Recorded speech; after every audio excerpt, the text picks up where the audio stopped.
जेको बहितर हिकिड़ो फ़ैसिलो थींदो उन में मां ॿेली थींदो ऐं इन सूबे लाइ पंहिंजे बचड़नि जे मुस्तक़बिल लाइ उहे सभु मुश्किलात जेके अचण वारियूं आहिनि उन्हनि खे बाक़ाइदा मोड़ ॾींदो ऐं पंहिंजे जाइज़ बुनियादी हक़नि जो तहफ़ुज़ कंदो। देर तमामु घणी थी वई तव्हांखे बि हिते बीठे बीठे तव्हां असां गॾिजी जे सिंध खे, सिंध जी आवाम खे, सिंध जे जेके बि चाहीता संजीदा दोस्त आहिनि उन्हनि सां गॾु इन सूबे खे, सूबे जी उहा हैसियत जेकी हैसियत सभु भुलिजी आहिनि त पाकिस्तान जो ठाहिण जी करारदाद इन सूबे में असेंबली में मंज़ूर थी त असांखे निंदड़ को न सम्झियो वञे। सिंधियुनि खे असां फेडरेशन जो हिस्सा आहियूं, फेडरेशन जो हिस्से में आइन जे मुताबिक़ हलणो आहे ऐं असांखे असांजो जाइज़ हक़ तव्हां असांखे वठण लाइ उते रड़ घोड़ा न आहे करणी, पर तव्हांखे असांजो हक़ पाण ॾियणो आहे छो त असां फेडरेशन जो हिसो आहियूं।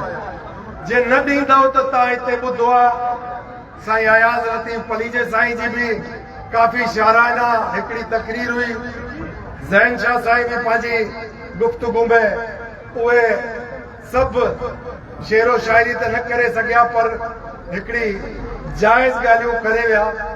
त इहे सभु शयूं असां तव्हां ॿुधूं ज़रूरु था, पर इहो सोचणो पवंदो त छा असां अमल इन ते करण लाइ पंहिंजे ॿियनि दोस्तनि खे इन ते अमल करण लाइ राज़ी करे सघंदासीं। पंहिंजे हक़ुनि खे हक़ जाइज़ हक़ पंहिंजा पंहिंजे सिंधियुनि लाइ जेकी हक़ तलफ़ी सम्झूं था थिए थी उहे उन्हनि ते पुॼाए सघंदासीं।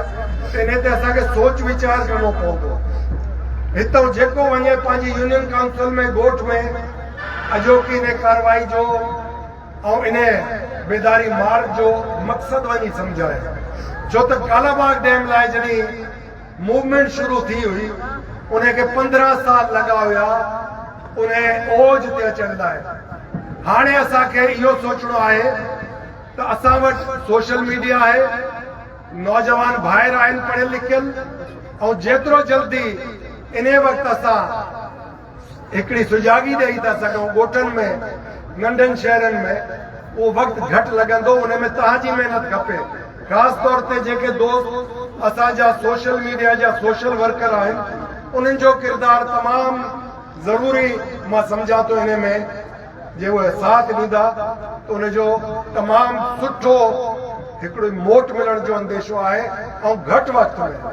त तव्हां असां इहो महसूस था कयूं त असांखे ज़बान अलाह ॾिनी आहे, वाकई ॾिनी आहे, महसूस छो था कयूं असांखे ॾिनी आहे, अकुल ॾिनो आहे, दिमाग़ आहे, इस्तेमालु था कयूं, उज़बा ॾिना आहिनि, साबित आहिनि, इस्तेमालु था कयूं।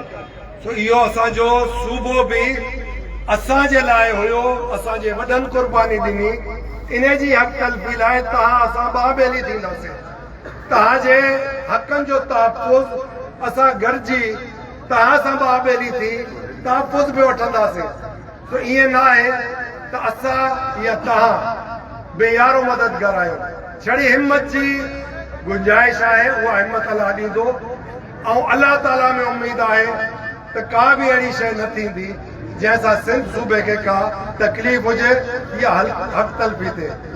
मुंहिंजी गुज़ारिश आहे त सिंध हुकूमत या मरकज़ी हुकूमत सां ॻाल्हायो ऐं उन्हनि खे चए त ब्रीफिंग ॾियो असांखे।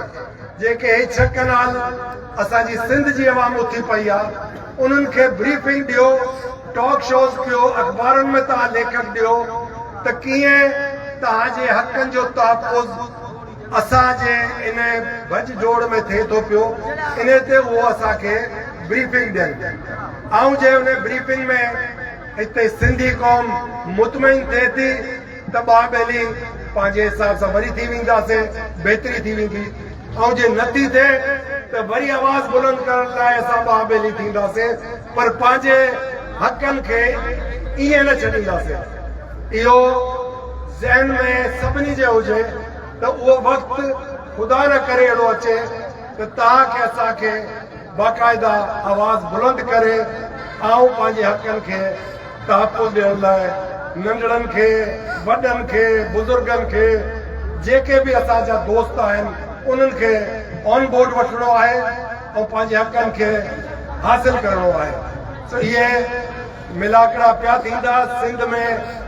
असां पहिरें ईअं ई हाणे लाड़काणे वेंदासीं, पोइ जैकबाबाद वेंदासीं, पनो आकिल बि वेंदासीं, खैरपुर बि ईअं घुमंदा, सभु ज़िलनि में असां वेंदासीं। पर मुंहिंजा ककड़नि बचड़नि में आबाद हुजो। वॾी महिरबानी।